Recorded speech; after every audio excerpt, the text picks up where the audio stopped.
ये पूरा ड्रामा जो चल रहा है, अमित शाह का जो गुब्बारा फटा है उसको रिपेयर करने का, उसमें फिर से गैस भरने की कोशिश हो रही है और वो गुब्बारा फट गया है, उसमें कोई मतलब गैस नहीं भरी जा सकती। Amit Shah does not have the courage, guts नहीं है उसमें कि वो पार्लियामेंट में आके हमारे सामने खड़ा हो जाए। 15 दिन उन्होंने ये दिखाया है और ना नरेंद्र मोदी जी में गट्स है ना अमित शाह जी में गट्स है।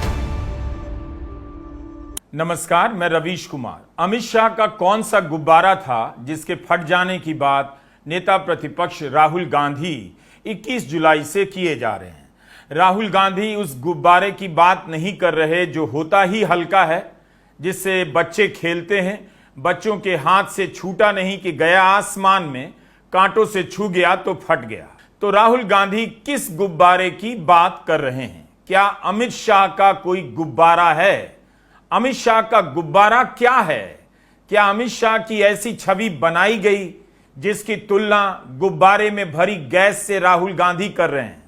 अमित शाह मोदी सरकार में सत्ता के जिस केंद्र का प्रतिनिधित्व करते हैं उसका गहरा संबंध डर से है। यह डर अकारण नहीं बना, एक दिन में भी नहीं बना, एक साल में भी नहीं, बल्कि 2014 से 2026 तक कोई ऐसा दिन नहीं जब अमित शाह को लेकर डर का प्रसार किसी न किसी रूप में ना किया जाता हो। मुझे नहीं पता अमित शाह खुद को इस डर से जोड़कर देखे जाने से ऐतराज करते हैं या नहीं, मगर इस डर के बिना अमित शाह के रूप में नहीं देखे जाते। किसी भी रात किसी भी पार्टी को तोड़ देने, विपक्ष की सरकार गिरा देने, किसी को जेल भेज देने, इन सब घटनाओं के पीछे अमित शाह अदृश्य नजर आते हैं तो कभी कभी सामने से भी दिख जाते हैं।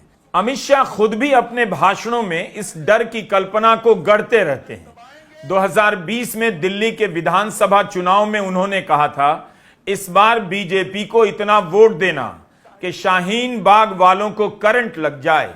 तो मित्रों, बटन दबाओ तब इतने गुस्से के साथ दबाना कि बटन यहाँ बाबतपुर में दबे, करंट शाहीन बाग के अंदर लगे।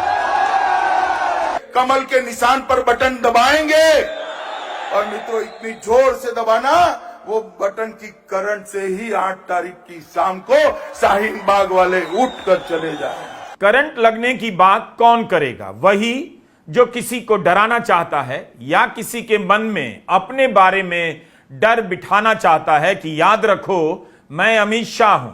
अमित शाह को लेकर कई चीजों में क्लियर रहना चाहिए। एक कि वे सीरियस राजनेता हैं, दूसरा कि वे ताकतवर नेता भी हैं।